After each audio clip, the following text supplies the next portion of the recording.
Metallica lead guitarist Kirk Hammett. Why has Kirk's guitar voice been forgotten for over 40 years in a band that remembers every scream?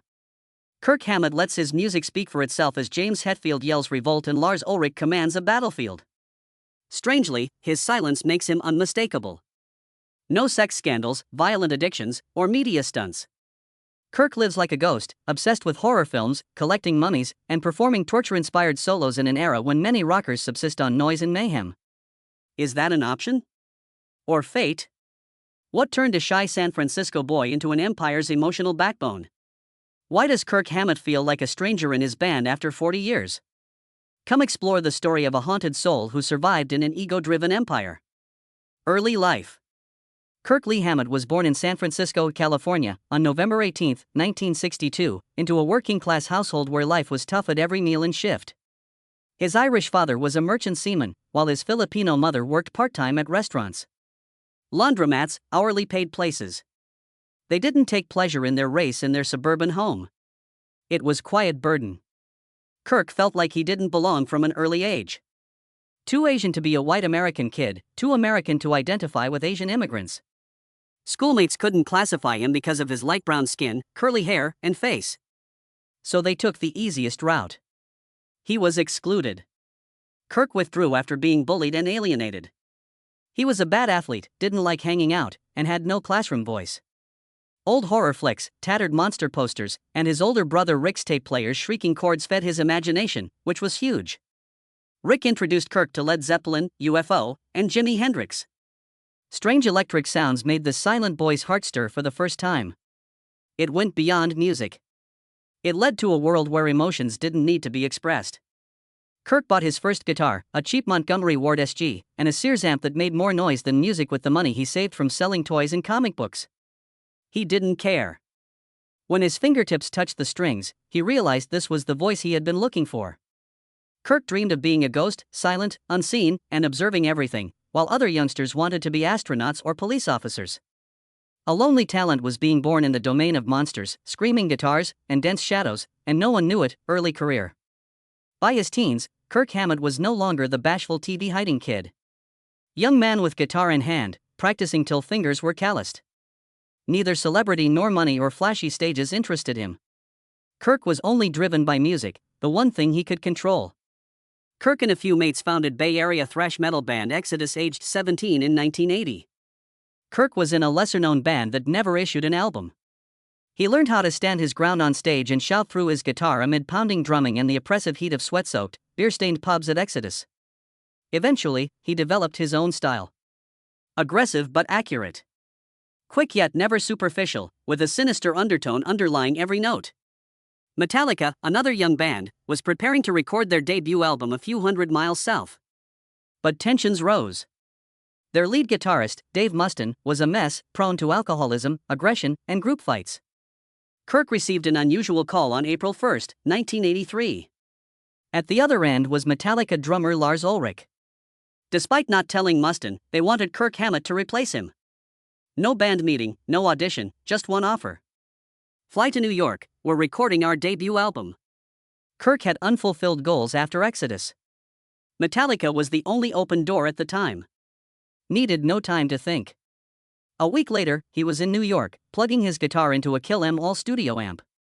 A new heavy metal era began. A frigid, razor-sharp riff, not a drum beat or scream. Hit the lights. Few know that Dave Mustaine was on a bus when Kirk played his first Metallica note.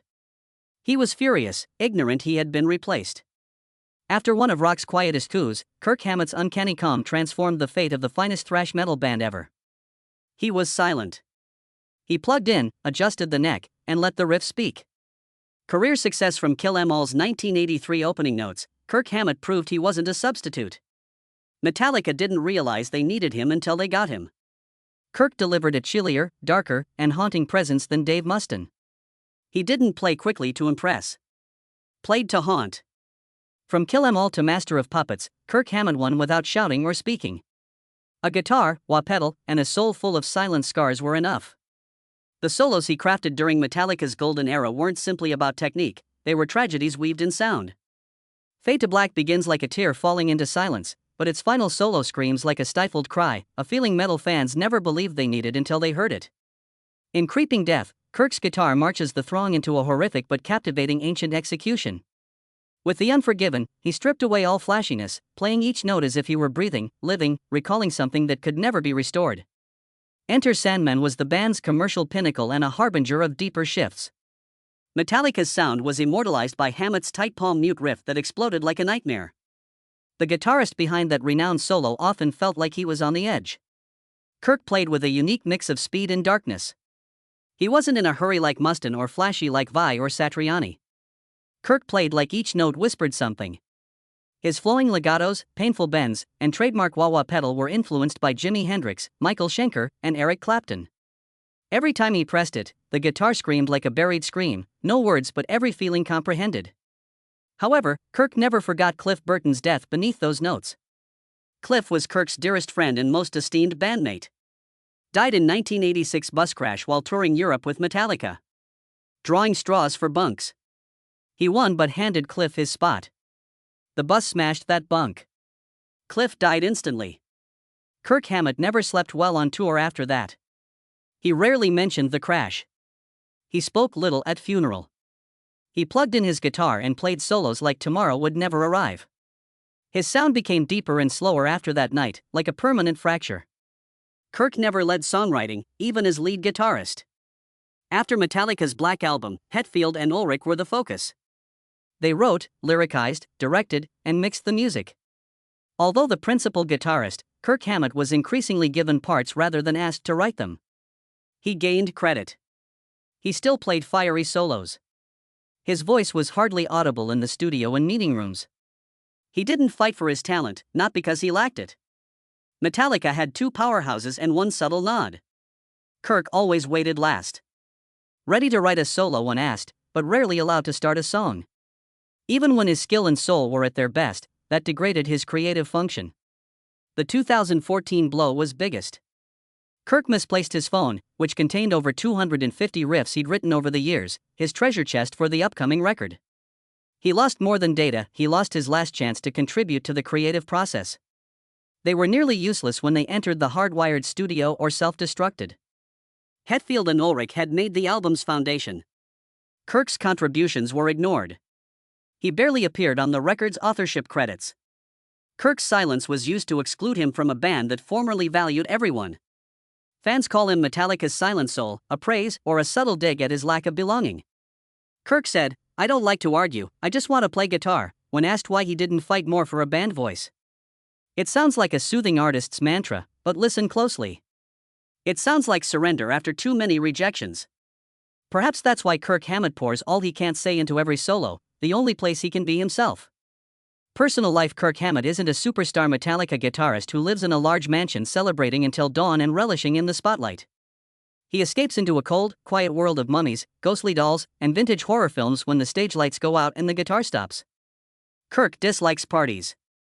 Crowds scare him. He abhors conflict. He desires silence above anything else. Kirk spent years in his hotel room watching old movies, painting, or clutching his instrument in the dark while Metallica toured the world. Other members would indulge in booze and noisy backstage pranks.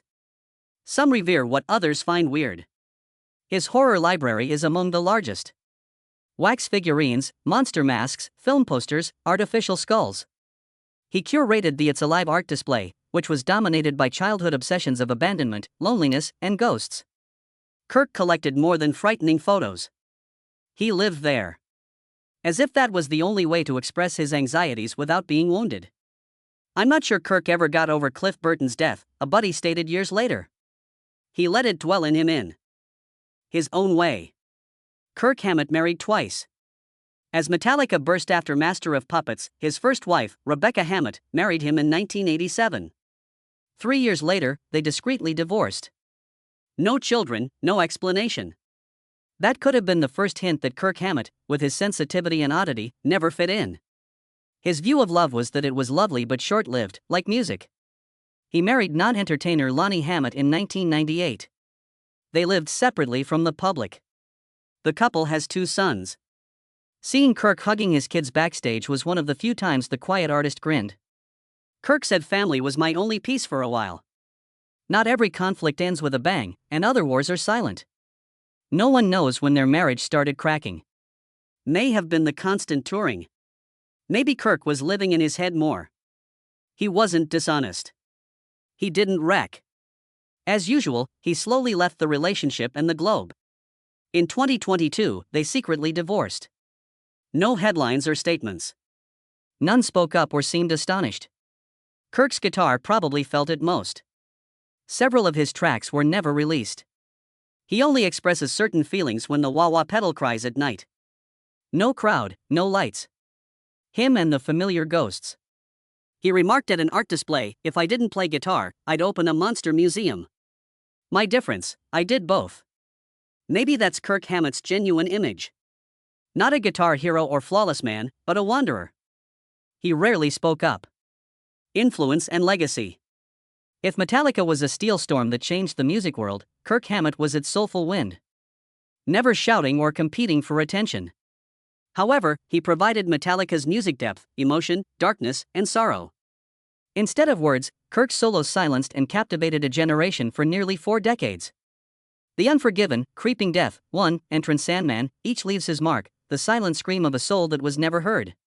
Some guitarists are faster and more imaginative than Kirk, but few can reach into the listener's heart like he does. Wah-wah, with aching legatos and unanswered bends. His style affected a generation of guitarists, from Slipknot, Trivium, and Avenged Sevenfold to underground musicians who still appreciate him for his brutally honest expression. He proves you don't always need to create lyrics, lead the charge, or direct the band. Stay the peaceful heart that preserves its essence. Guitarists consider him the third face behind Hetfield and Ulrich. Kirk Hammett made fans cry with Fade to Black, tremble at the unnatural, and feel lost in the Unforgiven 2's wail. He was 11th on Rolling Stone's 100 Greatest Guitarists list in 2003.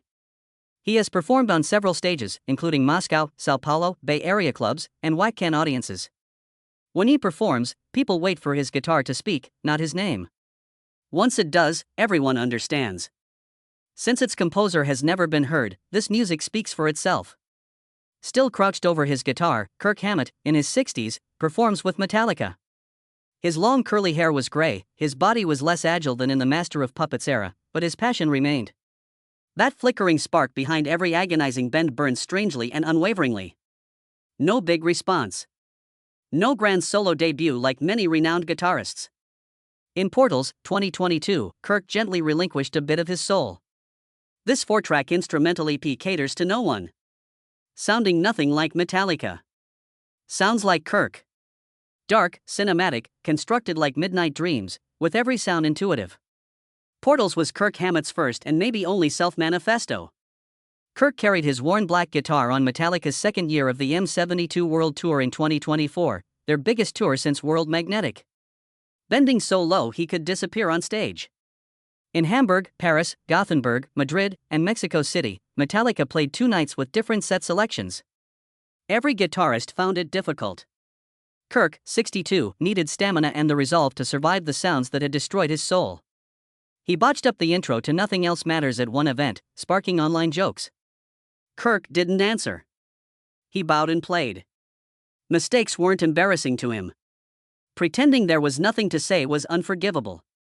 Over these global travels, Kirk secretly began working on his first solo record, away from Metallica. He wouldn't play alone like Portal. He recruited classical, funk, and progressive metal vocalists to help him create a permission-free universe. Not sure if it'll sell. I know I must finish before dying. Kirk Hammett, 2024. He wrote and maintained one of the few honest declarations from a man who spent his life in quiet. Kirk worked hard on Kirk Hammett, a pictorial book of his 40-year-old guitar collection, in 2024 to honor the past, every worn fret, broken wood, and forgotten name. Gibson Publishing published the book in early 2025 with Ross Halfin photos. It had one message. I speak little. The guitars speak for me. And these are the ones that have spoken for me my whole life. Beyond music, remains the man who lives with darkness, literally. He continues to attend horror film events, curate It's Alive, write books on cult cinema, open monster archives, and support young B-horror filmmakers. While many artists live to be seen, Kirk lives to be felt, even if only by a few. He doesn't make shocking statements. He's not on social media. He doesn't appear on television. But every week he's still on stage, playing through dozens of songs he never thought he'd still have the strength to remember. His solos in the Unforgiven or Welcome Home, Sanitarium, no longer cut as sharply. But they ache more, slow down more, and sound like the size of a soul that has witnessed too much. In 2025, as Metallica continues its North American leg of the tour, is still with them, carrying a soft smile, a wah-wah pedal, and a soul that never truly left the place it began. No one waits for Kirk to shine. They wait for him to step out of the shadows, because only he can lead them back to where Metallica truly began, where emotion has no words, only sound. In the fiery metal world of Metallica, where Hetfield screams and Ulrich's drumsticks constantly demand to be heard, Kirk Hammett exists as a paradox. He doesn't fight to be named. He doesn't need to stand center stage to be honored. He steps back, bows his head, and lets his guitar speak all the things he's never been able to say. From a bullied mixed-race kid in San Francisco to the man behind immortal solos like Fade to Black, The Unforgiven, Enter Sandman. From the trauma of losing his best friend Cliff Burton to the bitter silence of being sidelined in the songwriting process, Kirk chose silence, kept playing, and survived through music. He wasn't the one who charted Metallica's path, but he's the one who kept its soul intact. When James screams and Lars strikes, it's Kirk who holds the emotion together, with solos like muffled cries in the middle of a battlefield. And maybe that's why, after more than 40 years, he's still here, still playing, still writing, still believing that you don't need to shout to be heard, that being honest and having a guitar is enough to survive in a world of giant egos. What do you think of Kirk Hammett's journey? What is it about his playing that leaves you speechless? Leave your thoughts, feelings, and reflections in the comments below. And if you too believe that sometimes silence is the loudest music of all, don't forget to hit like and subscribe to join us in discovering more of these great silent souls.